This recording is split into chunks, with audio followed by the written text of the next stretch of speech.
todos as nossas saudações. Pedimos a Deus que a mensagem do Cristo chegue a um grande número de corações e que abençoe a todos nós. Diz-nos o Evangelho segundo o Espiritismo: a fé é humana ou divina, conforme o homem aplica suas faculdades à satisfação das necessidades terrenas ou das suas aspirações celestiais e futuras. Se todos os encarnados se achassem bem persuadidos da força que em si trazem, e se quisessem pôr a vontade a serviço dessa força, seriam capazes de realizar o que até hoje eles chamaram prodígios, e que, no entanto, não passam de um desenvolvimento das faculdades humanas. Em um conto de Malbataan, podemos observar a fé como ter a certeza dos destinos futuros, como um propósito elevado ou como a sublime vontade de querer. Senhor, eu não sou digno. Malbataan. Há muito tempo em Roma, para além da porta nomentana, erguia-se um amontoado de míseros casebres, onde viviam centenas de escravos foragidos, comediantes arruinados, mendigos, traficantes e gladiadores estropiados, que pareciam mais ameaçadores com seus andrajos do que os arrogantes vigias do Empórion, com suas pesadas lanças rebrilhantes. Aquele perigoso refúgio, raramente visitado pelos agentes de César, era apelidado a Pequena Salária, ou melhor, a Salária. Por entre as vielas sórdidas e sombrias da Salária, um dos tipos mais populares era o velho Flamínius, o Sereno. Pela manhã, muito cedo, arrastando-se lentamente, deixava o seu miserável tugúrio e dirigia-se para o pátio da Semita em busca de sol sob as árvores ferrugentas. Era um homem alto, magro, de faces amortecidas e olhar distraído. A sua cabeleira, inteiramente branca, sempre revolta, dava-lhe uma estranha aparência de profeta gaulês. Usava habitualmente uma espécie de túnica palmata, avermelhada, suja, esfarrapada, que mal lhe chegava até os joelhos. De que vivia? Onde ia buscar recursos aquele ancião que não esmolava na praça do mercado, nem era visto a tirar sortes nas escadarias dos templos? Repontava aí a sombra de um mistério que o tempo jamais conseguiria esclarecer. Garantiam alguns que o velho Flamínius era amparado por um antigo senador, íntimo de Augusto, que ele conhecera muitos anos antes, em Nápoles, quando trabalhava no porto, carregando as galeras de Tibério. Na verdade, Flamínius, que agora arrastava sua triste decrepitude na Salária, tivera em sua vida um período de prosperidade e alegria. Casara-se com uma camponesa da Sicília, tivera 2 filhos. Um deles, Cláudio, o Belo, fizera-se poeta, tornara-se popular na corte. As suas poesias eram declamadas pelos nobres e elogiadas pelo imperador. Até os cônsules, altivos, com prestígio entre os senadores, invejavam os triunfos do jovem Cláudio. Flamínius orgulhava-se daquele filho que os deuses haviam cumulado de talento. Mas Cláudio era ambicioso. Ligou-se a um certo Marcus Lúcius, político sem escrúpulos, que Tibério escolhera no período mais agitado de seu governo para pacificar uma província grega. Lúcio partiu e levou o poeta. E de Atenas, Cláudio jamais regressou. O desaparecimento do filho amado navalhou o coração de Flamínios. Abandonou o trabalho em Nápoles e passou a viver em Roma, entre aventureiros da pior espécie, sem pão, sem conforto, sem esperança. Sua esposa o deixou e foi para a Espanha com alguns parentes ricos. O filho mais moço fez-se soldado e alistou-se nas legiões de César. E, no entanto, Flamínios, no meio de tanta desgraça, sentia-se feliz. As palavras que ele ouvira de um oráculo do templo de Vesta enchiam o seu coração de esperanças. Passara-se o caso num dos últimos dias de setembro, quando os fiéis traziam suas oferendas aos deuses.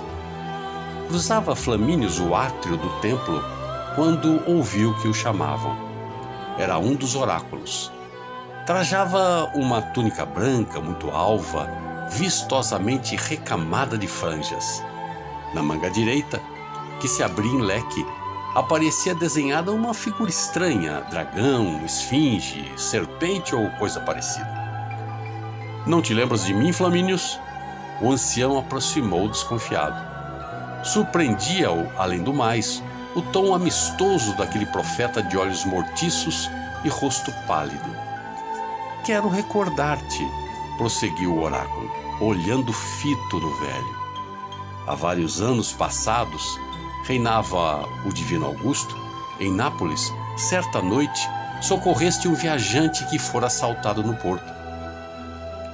Graças a teu auxílio, ele conseguiu livrar-se dos sicários. Esse viajante era precisamente eu. Devo-te, portanto, a vida. Quero agora prestar-te igualmente um benefício. Vou ler o teu futuro. Flamínios parou diante do oráculo, cruzou os braços sobre o peito e aguardou impassível a terrível e arrebatada sentença. Curiosos que perambulavam entre as colunas aproximaram-se em silêncio. O teu nome será esquecido. A tua memória será apagada por completo e desaparecerá como as cinzas levadas pelo vento. Mas as palavras admiráveis de teu filho jamais serão olvidadas. Milhões e milhões de homens, no desenrolar dos séculos, repetirão por todos os recantos do mundo as palavras de teu filho. Que júbilo, que glória imensa para o teu coração de pai! Ao retornar ao seu casebre de Salária, o velho Flamínios assim meditava. Vivi sempre obscuro, morrerei esquecido e obscuro, não importa. Mas a glória perpetuará sobre a terra o nome de Cláudio, meu filho. Os seus versos adoráveis, que César não se cansava de repetir, serão lembrados pelos homens no desenrolar dos séculos. E aquele êxito do filho poeta trazia infinita alegria e tranquilidade ao coração do velho romano. Que importa a pobreza em que vivo? Consola-me a certeza de que meu filho Cláudio terá por prêmio a imortalidade. E o velho Flamínios, a quem as palavras do oráculo deram alento para resistir a todas as amarguras e vicissitudes de sua negra existência, teve um fim trágico. Ao regressar, um dia de uma visita ao templo de Júpiter, avistou no recanto da praça Salutes, um soldado espancando cruelmente uma pobre menina. Revoltado com aquela covardia, tentou o ancião socorrer a pequena.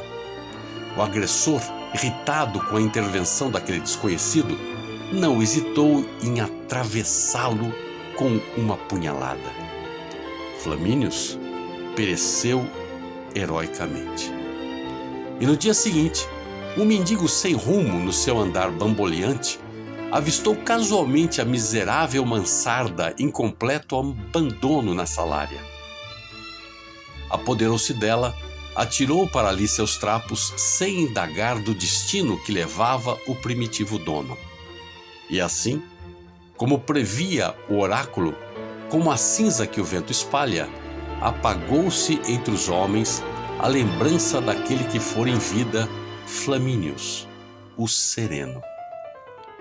Conduzido à mansão dos justos, viu Flamínios surgir diante dele a figura radiosa de um anjo. Flamínios, disse o enviado de Deus em tom mavioso de paciência, a tua morte gloriosa fez remir todos os erros e pecados de tua existência. Cabe-te, pois, uma recompensa no céu. Fala, meu bom amigo, e o Eterno ouvirá a tua voz. Respondeu Flamínios na sua simplicidade: nada fiz, estou certo, para merecer a menor recompensa da misericórdia de Deus. Confesso, porém, que tenho o coração torturado por uma grande angústia. Gostaria de retornar ao mundo no fim de alguns séculos, a fim de verificar se os homens, conforme me garantiu o oráculo, conservam na memória os versos de meu filho. Que indizível alegria para mim certificar-me de que meu filho, por seu gênio incomparável, se tornou imortal. Deus, na sua infinita misericórdia, atendeu ao pedido daquele pai. E decorridos então 19 séculos, Flamínios, conduzido por um anjo, retornou a Roma. Por todos os recantos da terra erguiam-se cruzes. A religião que César havia desprezado a princípio e perseguido mais tarde, vencera afinal e dominava o mundo. Flamínios, o sereno, guiado pelo anjo, entrou num grande templo cristão. Milhares de fiéis achavam-se em oração. Um jovem sacerdote, revestido de riquíssima paramenta, debruada por fios de ouro junto a belíssimo altar, adorava o verdadeiro Deus e Jesus, nosso Senhor. Flamínios não cabia em si de deslumbramento. Tudo ali era para ele motivo de indescritível assombro e balbuciou muito humilde, e suas palavras só eram ouvidas pelo anjo. E os versos de meu filho? Poderei ouvi-los aqui, neste templo cheio de cristãos que erguem para os céus as suas preces lamuriantes? Sim, confirmou o anjo, dentro de alguns instantes. Rejubila-te. Todos os cristãos aqui reunidos repetirão as palavras de teu filho. Decorridos alguns minutos, cessaram os cânticos. Fez-se profundo silêncio, e o sacerdote, batendo no peito 3 vezes, suplicou cheio de humildade e confiança: Domine, non sum dignus ut entres sub tectum meum. Senhor, eu não sou digno de que entreis na minha casa. Eis aí, acudiu o anjo, acabaste de ouvir. Foram estas palavras proferidas há muitos séculos por teu filho, e até hoje os homens as repetem diante de Deus. Sinto dizer-te, porém, que não são versos de Cláudio, o poeta, são simples palavras proferidas por Marcelo, teu filho mais moço. Flamínios quedou um momento perplexo e replicou, esboçando um sorriso pálido: aquele que se fez soldado? Sim, confirmou o anjo, num tom de absoluta confiança. Aquele que se alistou nas legiões de César. Marcelo era um homem bom e caridoso. Apiedava-se dos sofrimentos alheios, socorria os pobres, consolava os aflitos. Quando servia às ordens de Herodes, tetrarca da Galileia, um dos seus servos adoeceu com grave paralisia. Marcelo, nesse tempo, fora promovido, já era centurião. E todos os homens de sua centúria o estimavam. Inspirado pela delicadeza de sua sensibilidade, cuidou Marcelo de acudir com desvelo ao servo enfermo. Todos os remédios aconselhados por amigos e vizinhos ele experimentara sem resultado. Alguém sugeriu: chefe, por que não apelas para Jesus de Nazaré? Dizem que o rabi faz milagres. Marcelo era puro de coração e, muito embora fosse romano, acreditava naquele rabi cheio de simplicidade e candura que sorria para as criancinhas e curava os enfermos com o simples estender suave de suas divinas mãos. Não se atreveu, porém, a procurar Jesus e pediu a alguns israelitas fossem em busca do mestre, de cujo amparo o infeliz servo tanto necessitava. Jesus, nosso Senhor, com seus discípulos, dirigia-se para Cafarnaum, quando recebeu o pedido de 2 anciãos, amigos de Marcelo, e disse aos que o acompanhavam: irei até lá. Quando o centurião romano foi informado de que Jesus de Nazaré em pessoa se dirigia para sua morada, levantou-se imediatamente a passos rápidos, seguido de alguns ajudantes e servos, e foi ter, muito respeitoso, ao encontro do mestre. E disse-lhe com extrema humildade: Senhor, eu não sou digno de que entreis na minha morada. Basta que digais uma só palavra e eu estou certo, meu servo estará para sempre curado. E como Cristo o fitasse surpreendido, ajuntou: porque eu, Senhor, sou militar e sei muito bem o que é obedecer e o que é mandar.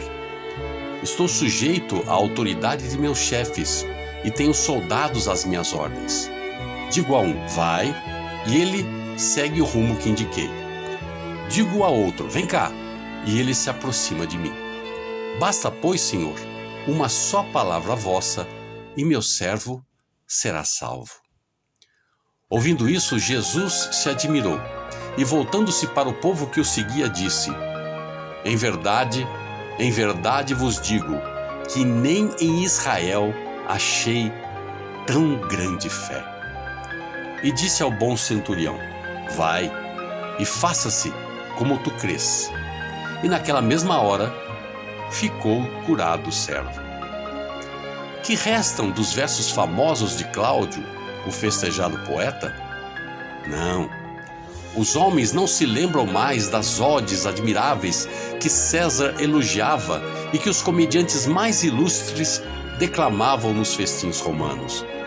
Mas as palavras do bom soldado são repetidas todos os dias com profunda veneração por milhares de lábios humildes e orgulhosos. E por quê? Porque as palavras do poeta eram despidas de sinceridade, ao passo que as palavras do soldado foram proferidas com fé. Escuta, meu filho, as palavras ditas com fé para a salvação de uma alma ficarão na lembrança dos homens per omnia saecula saeculorum. Glória a Deus. Glória a Deus no mais alto dos céus e paz na terra aos homens de boa vontade. Que assim seja.